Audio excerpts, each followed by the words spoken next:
Hi, I'm Dale Sherbeck, and welcome to the HQ, a CHA Learning and Healthcare Can podcast serial where we dive into healthcare issues and topics from the perspective of its people and discuss them with those that are leading in the health system. Together, we'll try to unpack these topics and learn what actions are being taken to innovatively solve them today. We have spent a considerable part of the last 2 years in a heightened state of change.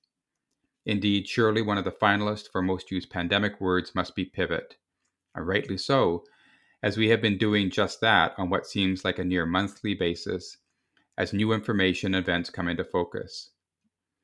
And if you're like me during the pandemic, time has become a very jumbled thing as we seemingly discuss and live in past, present, and future all at once.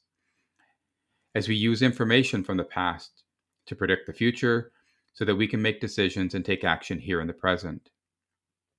And indeed, as we've heard most recently in our conversation with Andre Robichaud, the importance for workforce planning and forecasting has never been more critical than it is in healthcare here today. We're certainly not done with change, as pivot gets replaced with new language and rewords like reimagine, rework, and rebuild, or even gives way to words like hybrid, which seems to me a lot like we're afraid or uncertain what change will bring, or what to even call it. So we're keeping our options open by having one foot in the past and future at the same time. There is no doubt, however, that now is indeed the time to reimagine our healthcare system, not only because of the innovations that have come, but because our current HHR crisis demands that we learn from the past and find new solutions to age-old problems. So in considering the future of our health workforce, what do we as leaders need to look at or focus on? If change is inevitable, how do we support the system and people in it to adapt, adjust, and become prepared for the future health system, whatever that might be? To explore this topic, I'm very pleased to be joined by Jacqueline Per, Executive Director of Learning, Research, and Innovation at Fraser Health in BC.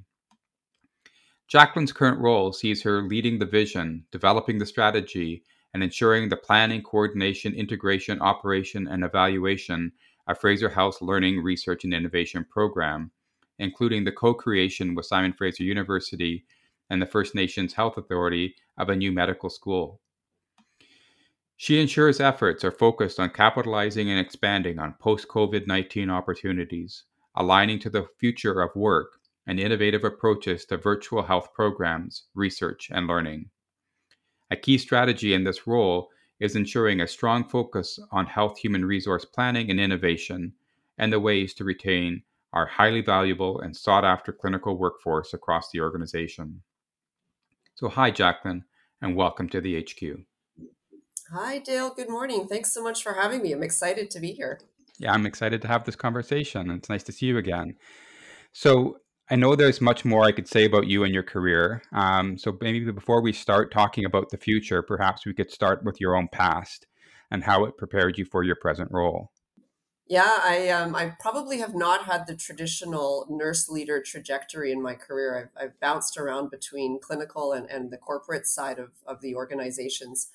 I think most recently, my experience as the Chief Nursing and Allied Health Officer here at Fraser Health started about 6 years ago when I joined Fraser, and really looking at how are we supporting our staff, the learning that our clinicians are needing as they exit their baccalaureate programs. So, when we speak about nursing and allied Mm-hmm. health, they exit those programs and suddenly they're thrust into the real life world.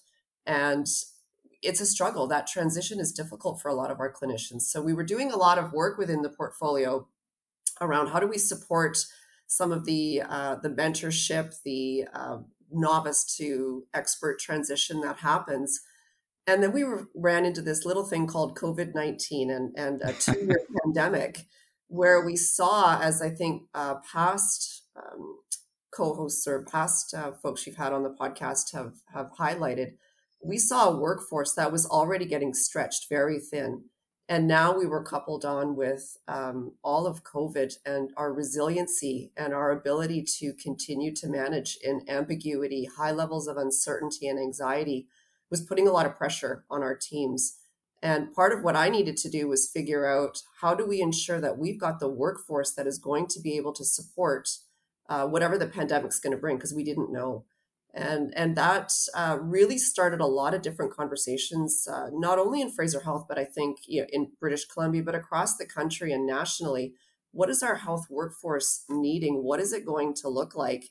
And now that we are in this HHR crisis that has been exacerbated by COVID, what are we thinking that we're going to need to do differently? And as the chief nurse, that was a lot of the conversations we were having, is who do we have in our workforce? How do we look at what is it they're doing, their scope, our care and staffing models, what needs to change, and how do we do that really nimbly and agile, in an agile way, because we don't have the luxury of taking 3 or 4 years to rewrite a curriculum. We needed to make changes on the fly. And so I think that really set me up going forward with this portfolio that I have now. Is what are the things that we need to be looking at for the future? What is the impact on our people? And what are the expectations our people and our patients have around healthcare service and delivery going forward? Yeah, I mean, I look at your title, and it definitely seems to be the answer to or the way forward in terms of trying to get into this topic. So, um, I mean, where do we want to start the conversation? I mean, what do you think we need to capitalize on out of the pandemic in terms of how do we go forward from here? Yeah, I mean, that's a great question. I think the biggest one is a recognition that, we need to change. We need to recognize that a lot of our weaknesses in the system were highlighted in the pandemic, and we've had to really take stock of that. How fast are we able, like I said before, how fast are we able to train new clinicians? How are we supporting them to attain these competencies that used to take, a year or two of extra education and training, that now we're saying in the next 3 weeks, you've got to be ready to move into a new area of practice. I think we have to, as leaders, accept that we're at the point of no return in this global HHR crisis. We have known this has been coming for years. And I've been in healthcare for 30 plus years, not quite as long as Andre, but we've known this day has been coming for a very long time. And it's been one of those things where, tomorrow, and now tomorrow is here. I think, we have to show up differently in how we talk about solutions and how we talk about ideas, for transformational change. And we have to have that open and respectful dialogue with a lot of our different partners, right? It's our labor unions, it's our regulators, it's academia, it's our partners in our communities. It's not just health anymore. It's a lot of other not-for-profit organizations, for-profit organizations. And, the biggest voice and the partner we have to work alongside is our patients. That their voice is going to shape what we're looking at for the future. And now more than ever before, we have to have that authentic and meaningful dialogue with them as we go forward. Yeah, it has to serve them. Certainly, they have to see themselves in the system at the end. So, so I mean, you're talking about some of the different ideas and different approaches that you're considering. So, where do we start? I mean, where are you starting at Fraser Health? Yeah, and I think the first thing is the mindset, right? What got us here is not going to get us there. So, like I said before, we have to be much more curious. We have to disrupt the system, and I think that's the exciting part of my portfolio. And I'm not talking big D, bold disruption, but even little d disruption of challenging the status quo, asking different questions. We are a very risk averse system. Hmm. I think we have to challenge that a little bit. We have to be a little bit more open to taking chances and not fearing failure with the things that we try. We still need to be thoughtful. We still need to be intentional. We absolutely need to measure and evaluate, but much more nimbly, and much more agile, much more creatively and innovatively than we ever have before. And I think we need to socialize, the future of what the health system and what the healthcare teams are going to look like. When you talk about health and folks get excited and they think, oh, AI and machine learning, and Hmm. you get this vision of a robot, that is going to come and take your temperature or do a dressing change or diagnose your cancer. There will be aspects, but it's not going to be health is taken over by machines. So, but we do have to educate not only our providers, but our public as well around what is technology going to bring in the future? What will care service look like? And what role will technology play in our care models and service design? So I think some of those conversations need to happen. We have to understand what fears are out there and what assumptions are out there. Because I think what we think we can do, we can't. And what we think we can't do, other industries have been doing for a long time. Yeah, yeah, for sure. I mean, we often look to,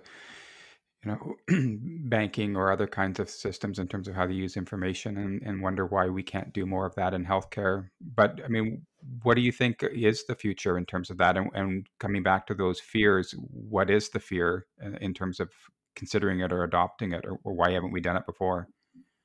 Well, I think it comes in on different areas, right? I think there's healthcare is a very relational system, right? We form relationships with our patients and with providers. We are, I think, an industry that is probably one of the most trusted, right? You know, as a nurse, you will tell me things you would never tell your family, or certainly wouldn't tell them right away. As a nurse, I get to experience your greatest joys and your greatest tragedies as a patient, and I'm very privileged to hold that. But it's also, you know, frightening for me to think that I might lose some of that ability to be at your side because technology is going to augment roles that I currently hold. Some of it is great, you know, that repetitive, mundane, routine Hmm. tasks. So, you know, for a nurse, you know, having bedside devices that capture all of your vital signs and seamlessly integrate that into an electronic record, so I don't have to stand with a pencil and paper and stand at the machine and jot it all down. That's easy.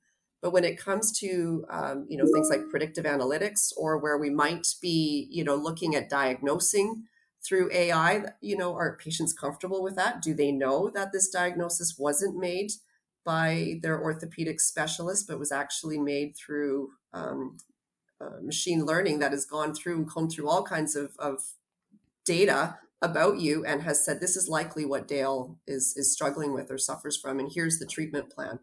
So that it's a wide spectrum that we're going to have to be looking at and talking about. So yeah, what I'm hearing is trust is a big part of it, and underneath that is perhaps there's a sense of fear in terms of the relationships, or I guess that may be threatened or jeopardized by some of these changes. Yeah, and I think, you know, our work is going to change as well, right? Like the jobs we have today will look different in 3, 5, 10 years. As a nurse, there may be jobs in our system now that won't be here in 5, 10, 15 years. And then that's where I say, you know, we have to start really opening up the dialogue around those conversations, because if we're going to say that, you know, X profession isn't going to be needed in the future because technology is going to be able to do most of that work, and what's left over, that human aspect, can be reconfigured in some way, or scope expansions might be able to take on some of that work. Those roles aren't going to be there. Well, we're still graduating those folks. We still have a lot of those individuals that are now in their 30s and 40s who aren't retiring for another 20, 25 years. So Hmm. what is the plan for them, right? How are we there? They are a valuable asset to our workforce. So how do we help support them to shift and transition into that future of the system and the work that's going to be needed? And we haven't thought about that to the extent that I think we need to. And that's concerning in a way when I look at, you know, the WHO is saying we're going to be short 18 million, you know, healthcare workers. Like, Hmm. you know, it's 2022. In another 8 years, we are in big, big trouble. And it takes 4 years to graduate a nurse, you know, 8 to 10 years to graduate a physician, 6 to 7 years to graduate a nurse practitioner. You know, what are we going to do, right? We don't have that luxury of waiting.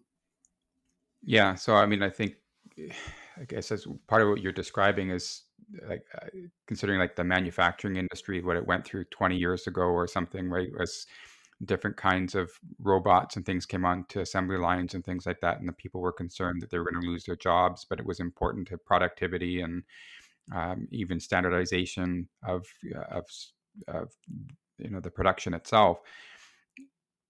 Do you think that your workforce, the people that you work with, your colleagues, appreciate that this is, I guess, a critical way for healthcare to sort of, I guess, again, coming back to that word pivot, I guess, into this new future and perhaps, maybe survive is the wrong word, but certainly to get out of this crisis? Yeah, that's another good question. Yes and no. I think everybody realizes that we're in a HHR crisis and things have to change, but we're applying the same policies and the same roadmaps that we've used in the past. So, in British Columbia, we are expanding our healthcare seats in our academic institutions. There's going to be X number more of nursing seats and physiotherapy, but just because you build it doesn't mean the people are going to come, right? So, when we talk about here in Fraser, we talk about the three things that are really critical around HHR. It's the recruitment, the retaining, and the retention is significant. And we need to start looking at what are the things we need to do to retain the people we have. How do we retrain the folks that either don't want, so emerge nurses don't want to be in the emergency department anymore, they're burnt out. Well, we don't want to lose them in the system. What is it Hmm. that we can do to keep them in the system? How will technology step into some of the work that they do and take off some of the stuff that, the routine, the mundane, the things that are automatable, and putting back that cognitive aspect of critical thinking, that specialized body of knowledge that nurses, physicians, allied health providers have, putting that in place. And then I think there's, the other opportunity for us, I think, is really to kind of look at, you mentioned the automotive industry, the conversations they had, I think, 20, 30 years ago with their labor unions around, we're getting automated. Our plants aren't going to need the people. Those, I think, are the conversations we need to be having with our labor unions as well. Is like, how do we support all of these workers, and how do we make our workplaces attractive, that we again want to bring people in, right? So Yeah. you can expand the seats, but if you can't bring them in, why are we bringing them in? What is it in the workplace that is not suitable? And we've got to change that around. Like I say, we've got to have those disruptive conversations. Do we change? The academic models haven't changed, for physicians in like 100 years, for nursing close to the same.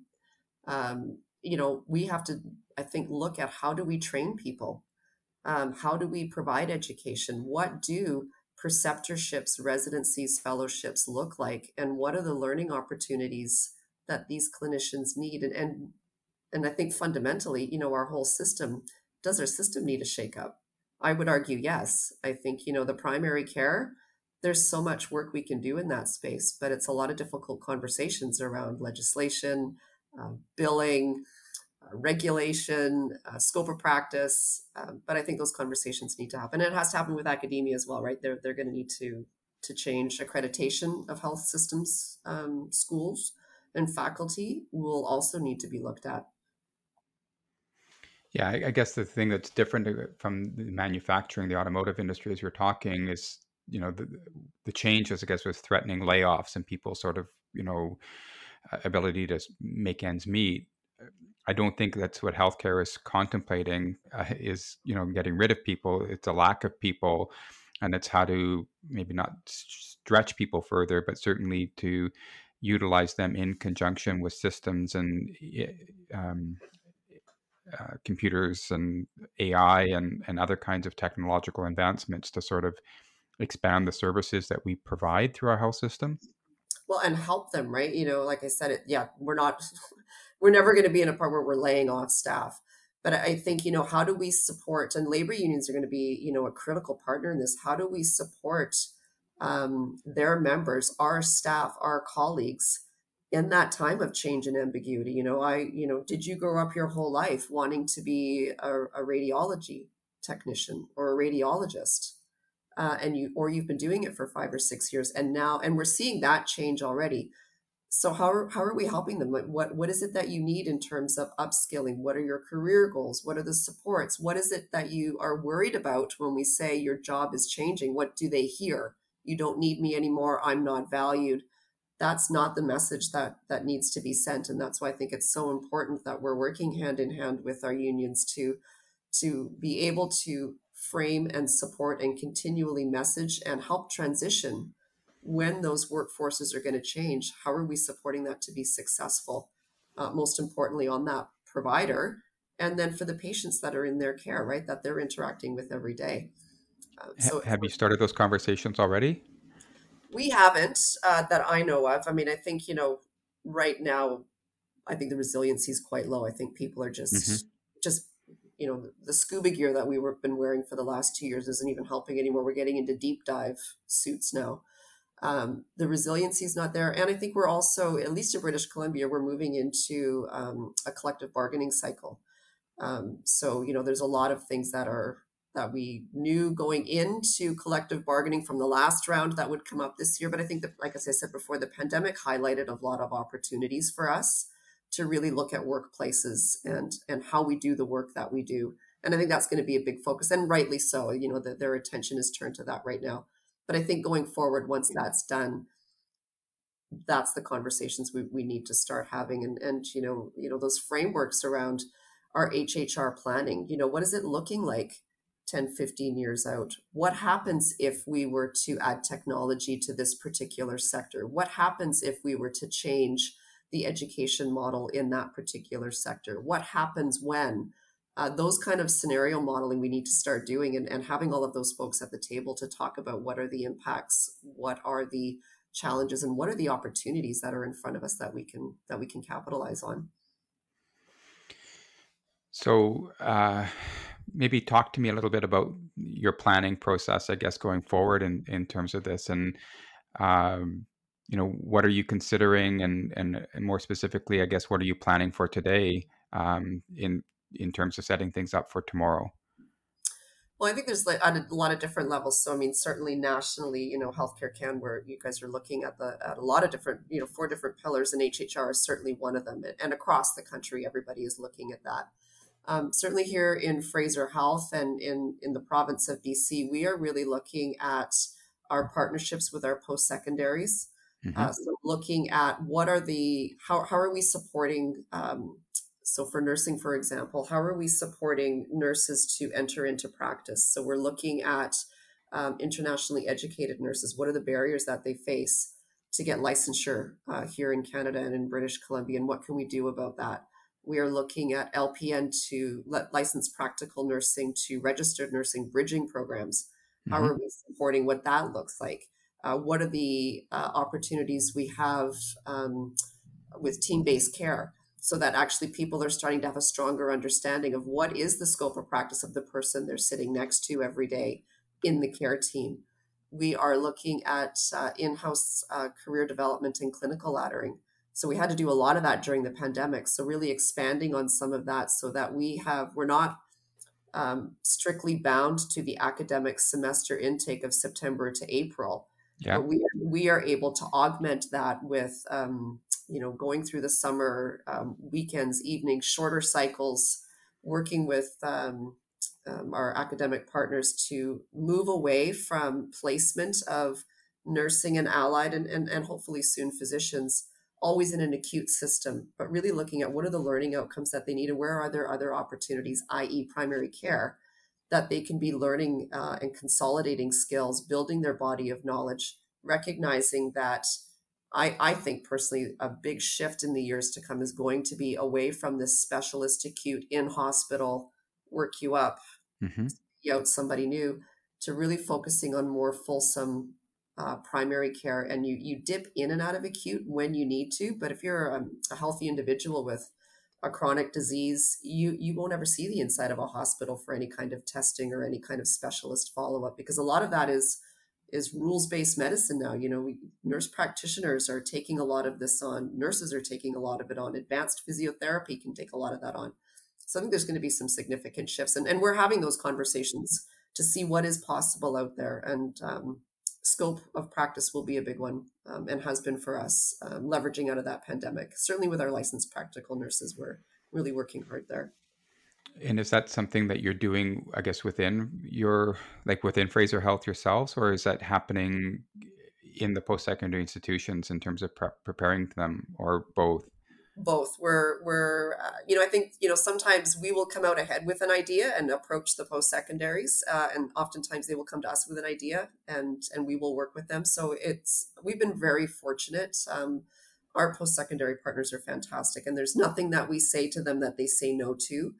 I have to say our unions have been very supportive as well when we've brought them in. Certainly a little bit more with the BC Nurses Union, but again, I think there's that recognition that we have to do things differently, and people want to come to the table with ideas. And part of that, some of us are going to move faster towards that than others. And I think that's a big piece of where I was saying we need to be socializing. What does that future look like? And it's not about, robots and a little black box on a desk speaking to you. That human aspect of care is always going to be there. We're always going to need a nurse. We're always going to need a physician, a respiratory therapist, a healthcare Hmm. aide. We're always going to need those roles. But how they show up in the workplace may be different, will be different in the future. So how do you get somebody curious about that conversation or engage in it in a meaningful way with you? It comes at it from different perspectives. I think, certainly the innovation side, health authorities are not immune to recognizing that we have to do work differently. And there's a lot of things that are happening out in different sectors around innovation that we can be learning from. And, we're implementing an electronic medical record in Fraser Health. And there's a lot of opportunities just around app integration, Hmm. remote patient monitoring, and that gets people excited. It gets patients excited because they don't have to come into hospital anymore. They can actually be cared for in the home, which is where they want to be. So there's that natural excitement. I think that comes with opportunities that were realized from the pandemic and leveraging all of that. And I think, there's people are talking now about how the system needs to look different, and people are reaching out to one another more, I think, in different ways and asking different questions. And I think that's the exciting part for us is, we are moving forward, I think, in BC with looking outside of our own sector and kind of seeing what are other people doing, where is Hmm. there opportunity. And we're not the only ones that, I'm confident every province is doing that. But there's a lot of learning we can have from the NHS, from Australia and New Zealand, from the US, and vice versa. I mean, Canada has done some amazing things too, and people are reaching in. So I think that we've got that burning platform now where people are asking, and because we recognize we have to be different and we have to show up different, and just cultivating that conversation, right? It's always about what are the opportunities, who do we see, and again, I think our big thing in Fraser is we want to make sure we've got that patient voice around the table as we're doing this. Yeah, I mean, one of the things I guess I'm sort of struck by are in my own contemplation of how do we innovate in some respects, and maybe you can comment on this a bit more. Um, is the role of diversity in terms of our conversations? Like, if we want to be different, right, we can't bring the same people around the table all the time and expect to find a different answer. So, and I think your example of bringing patients to the table as part of that is perhaps one way to achieve that. But maybe in your role in terms of innovation in your portfolio, what other ways do you get people to think differently or to engage in that? Yeah, no, that's a great question. And I think, the diversity bit is quite broad too. With virtual care, one of the things we're looking at now is, are we really being intentional when we're sourcing potential solutions for virtual care that meet that people with disabilities. So, are we actually reaching out to not just the folks that are in rural Fraser Health region, Hmm. but are we actually looking at hearing impaired folks that are blind? Like, do these solutions help address some of those aspects? Translation services, all of that kind of stuff. So I think that's important. One of the things we're doing here as well is we're holding some design sprints, and we're bringing patients together with third party vendors, technology companies, and the actual users of some of the systems we're looking to redesign, and Hmm. bring them all together. And I think that's probably the first time, at least in where I've seen it, where we actually are bringing the technology, the user, and the patient that are not from within the health system. The only people that are from within the health system are our staff.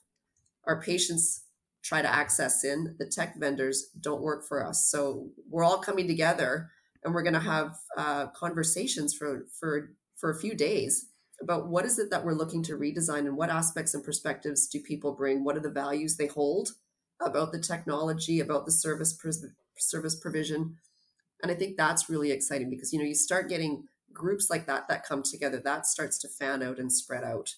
around engagement, and that when you look at the spectrum of public participation, traditionally we've always just done an inform, right? Tell us what you Hmm. think. We'll take that back and we'll maybe not do something with it.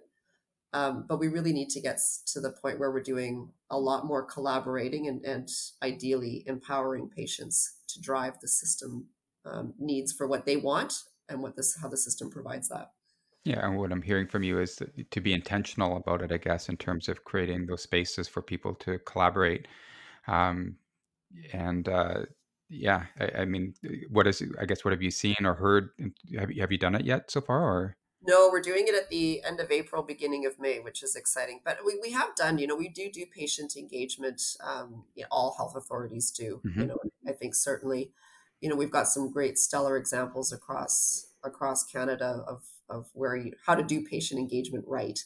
And we all do it. But I think this will be the first time that I've actually seen kind of these three groups come together. Um, It's with the a technology. partnership almost then in that respect, That's right? right. So, Yeah, which is, I'm really excited. I have no idea what it's going to bring, but I'm really excited about it because I think this could be a real stepping off point when patients start understanding what is possible and mhm. then pushing us as health to say, we want this. You guys need to figure out a way to make that happen. This is our expectation. And they did that during COVID, right? They said, you're not letting us come in to see physicians. I still need to see my physician or my nurse practitioner or whomever. Find a way to get that to me. And we cobbled things together with Zoom and Teams.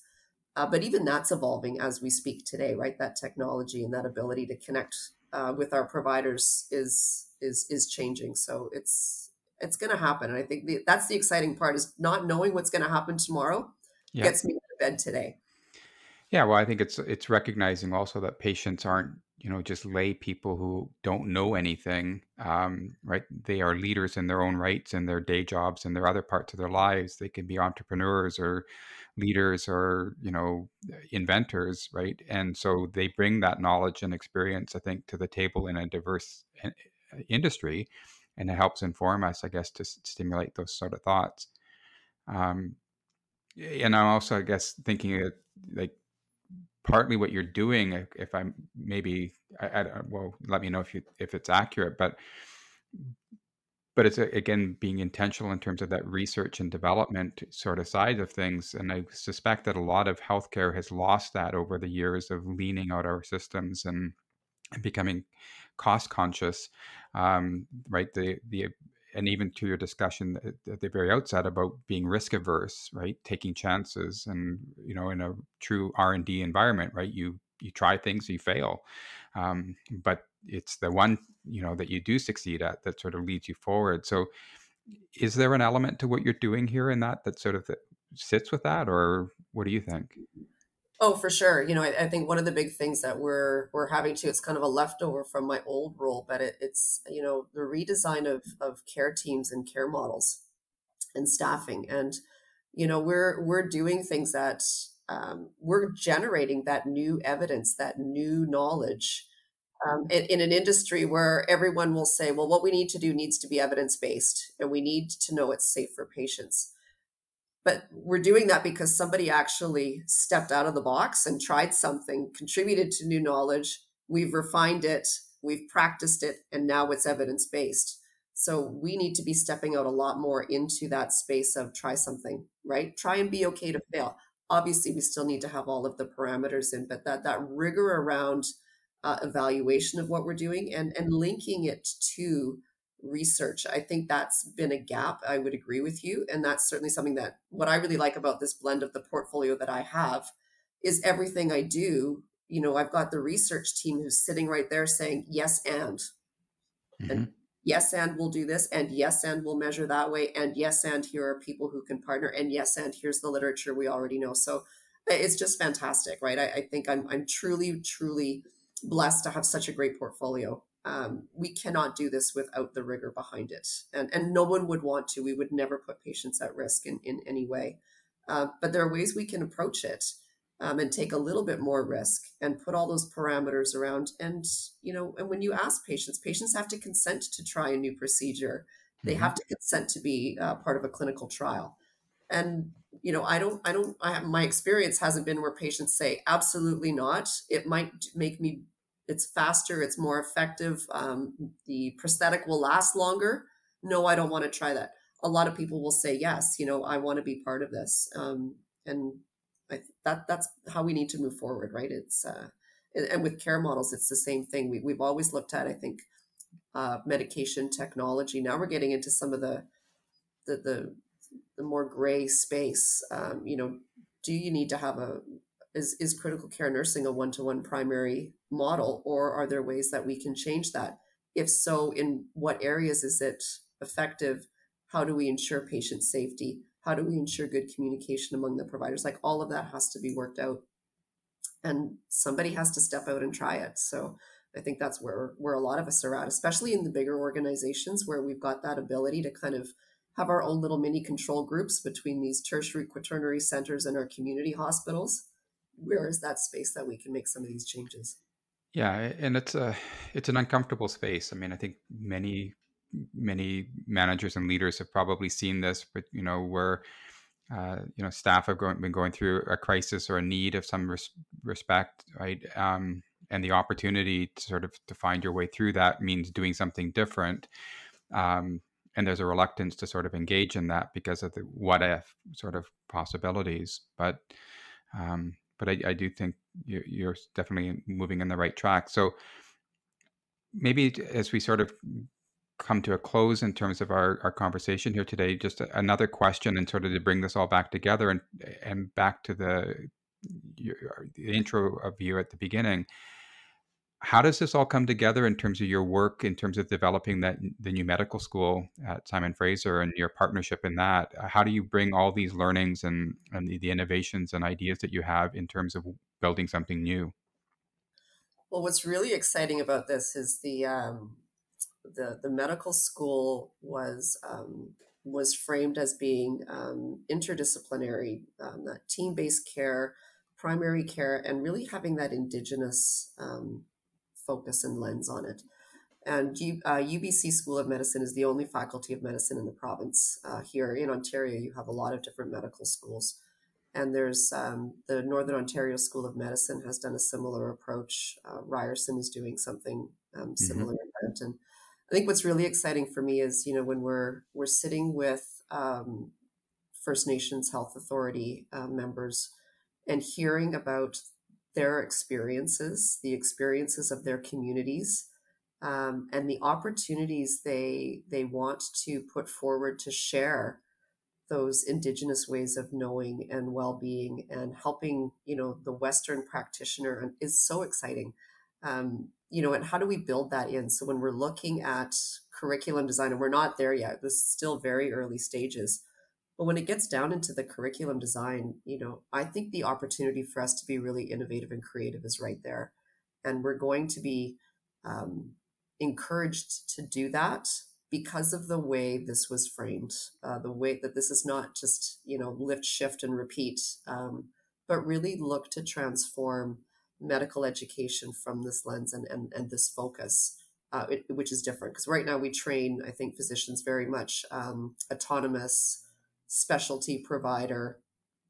This is going to look a lot different. And the innovation that we have there is to try something new, to kind of blend the old with the new, with the Western, with the traditional ways of healing, and inviting just some of those that have lived in those two worlds, those that identify as Indigenous, that have sought care in the Western system and that have sought care, in their communities through their elders and their communities.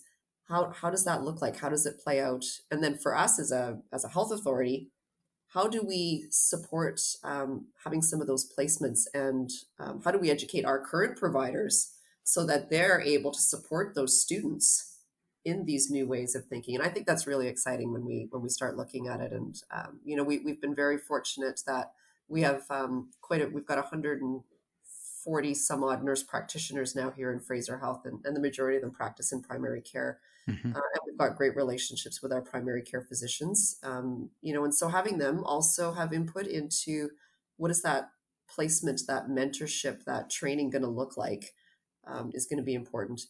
And that the medical school, it might not even be a bricks and mortar school. Like, what if it's virtual? Hmm. How is that going to look? How are we going to set up our own capital developments, our expansions, or any new builds to create that learning environment for these medical student learners? So, are they going to be having classes actually in the hospital or in a clinic? Is it going to be done virtually? What role will simulation play, and to what level? Like, will it be a low fidelity sim or high fidelity, where we're actually getting the virtual reality goggles on, and they're learning the how the human body and where muscles attach, and where all the vasculature is, and it's not on a PowerPoint, and it's not in a textbook, but it's in a holographic image, and they're actually able to move around and cut, slice, and dice. I think it's going to be fantastic. It will be very different going forward, and I think that's the neat part about bringing innovation into it, is that we can ask different questions and look for different results. And how are we going to get there? Right? Just have that creativity bent to it. It's exciting, and then and comes back even to, I think, some of my remarks at the beginning in terms of the past, present, and future being brought together at once, in terms of, you being holistic in terms of learning from all, parts of our knowledge base, including the traditional knowledge as you've described, and but also preparing not just, I guess, physicians and for our current system, but for our future system that you would certainly be aspiring to, and utilizing our technology to sort of facilitate that. So, Yeah, and as for leaders that are coming into this new environment, right? So we have, for me, I mean, I'm going to be looking at retiring before I see probably a lot of this. But new leaders that are coming into the health system, you know, how are we preparing them? I think is another bit, right? And that's what we're trying to look to do as well. Is when we think about, it's not just the clinical education that folks are needing, but it's how do you lead a health system in a hmm different future? What are the skill sets that these leaders are going to need? What are the attributes of the people that they're going to be working with, that they need to understand, the system in which they're working that they need to understand? And so I think that's, the innovation and the research side, the learning side of the portfolio, with this SFU med school, but without it, is just as important, right? How are we setting up, clinicians to be those preceptors and mentors? How are we setting clinicians up to be taking leadership roles, and what does that look like, and what are the skills that they're going to need? And part of that is the work that my portfolio is also doing, is how do we actually prepare these folks to not only transition in their clinical role, but that understanding of what are the leadership capabilities that those roles hold, and have the ability to influence going forward. yeah, certainly in other work that we've done, I know there's been discussion about the hidden culture, right, in medicine. And so even if you were to be successful in everything that you aspire to, in developing these future physicians and leaders, and you bring them into the current system as it's currently defined, there will be a conflict of ideas, let's just say.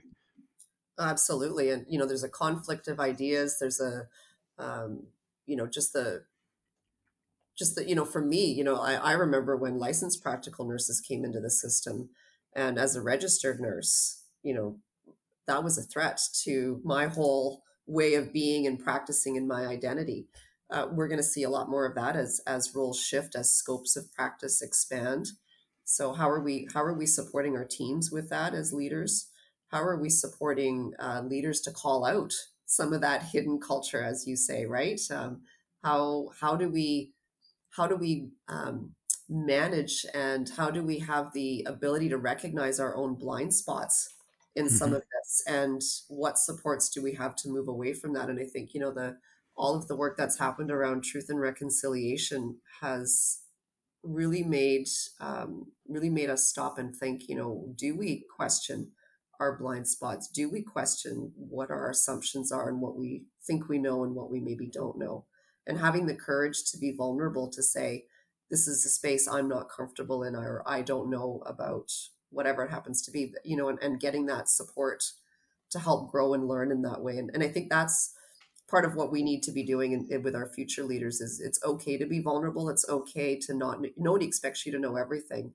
Um, but the last 2 years in the pandemic, right, you made decisions and you had to do it really quickly, and you didn't, there was no support real at the end of the day, right? It was because everything changed so much. So yeah, I think, that aspect will be another big piece where, maybe innovation plays a space in that. I certainly think we've got a lot of opportunity around researching through COVID and COVID leadership and what that took, what leaders learned from that, the impact for leaders, and what does that say for future leaders that saw us managing in this time? What kind of perception or impact has that left with them? And what do we need to do to encourage them to go into leadership, or what do we need to hear from them around the supports they need to step into that role in the future? Yeah, I think it's well, I think many of us probably fall into the risky camp of sort of thinking that innovation often is synonymous with technology, but it isn't. It can be about I guess the way we think, the way we feel, the way we interact with each other as well, and that certainly inform our own leadership journey in this space. So. Yeah, I think it has to. It's technology is the easy thing to point at. I think the tougher work to do in innovation is the people side of it, Mhm. right? And that's technology is not the silver bullet, just like innovation is not the silver bullet. It's a lot of different parts that have to come together. A lot of, like I said before, a lot of our ability to feel vulnerable, to raise some of the challenges, to be a bit of a disruptor, and not worry about being taken out of the space. Don't want to hear about that. Those are the voices that have to be in the room going forward. And I think that's the opportunity that's in front of us, is to, like you said earlier, not continue to bring the same people around the table, but to continue to bring those and others with differing perspectives, different experience around the table, to start saying, what if, and what are the opportunities? Because I don't think like I said, what got us here today isn't going to get us where we need to go. And that different thinking, we all need to show up differently, but we can't do that if we're all standing around with the same group of people we always stand around with. We have to have different voices. Yeah, and I think the patients certainly are a critical part of that in terms of helping to ground us in terms of what we're doing. Anytime I've been around a table with a patient or a person with lived experience, sharing their journey, it certainly reminds us about what we're doing and why we're doing it, and the permission to park our own egos and self-interests in terms of how to manage that change. Well, the conversation changes when you have a patient at the table, doesn't it? Hmm. I find the conversation really does change. And I think, patients are, I think they're getting more confident in their voice. Hmm. And I think it's great. I think it's great that they're getting more confident in their voice. And you look even now, we're talking about innovation and just how we train medical staff. Kind of coming back to that, but I was just thinking, there's so many platforms out there, just like me, for patients, right, with peer support, and how much of their well-being, their healing, their ability to cope with their chronic disease, or whatever it is they have, is predicated upon those relationships they have with these online communities. And I think that's also going to be a space to play in around the innovation, is how does that fit into primary care? How does that fit into supporting patients, or having them be just much more empowered and knowledgeable to be bringing what they know forward, and having that conversation with their provider to say, well, this is what I understand about my chronic disease. Hmm. This is where I would like to see it go, or us go, what my plan would be. And then that physician then being asked, and what is your thought, or that nurse practitioner, and what do you think about that, from the patient? So I think it's going to be really exciting in the future to kind of to have them be much more of a stand beside partner than they ever have been before, if not driving their care. Yeah, it certainly it just puts a whole new spin on community care. Yeah, yeah, for So, sure. you know, a Yeah. community that cares. Um, so it's been a great honor and a really interesting conversation to have with you today, Jacqueline. I hopefully maybe we can chat again another 6 months or so and see where you've come on the journey in terms of the work that you're doing in terms of innovate and what you've learned and what you've done since then. But thank you very much for your time here today, and I know I've really appreciated this and learned a lot from you. Thank you. Yeah, no, thank you for the opportunity. We talked about a lot of different things, but I think we're on a really exciting path going forward. So I was glad to have the conversation with you today, and hopefully we can do that again sometime for sure. Perfect. Thanks again. Okay, take care. Bye-bye. You've been listening to the HQ, and I'm Dale Sherback, your host. You can find this and other future episodes on the CHA Learning website, Apple Podcast, or Spotify. We'd love to hear what you think, so please follow us on our other social media channels. Thanks for joining us in this discussion today. Please join us next time.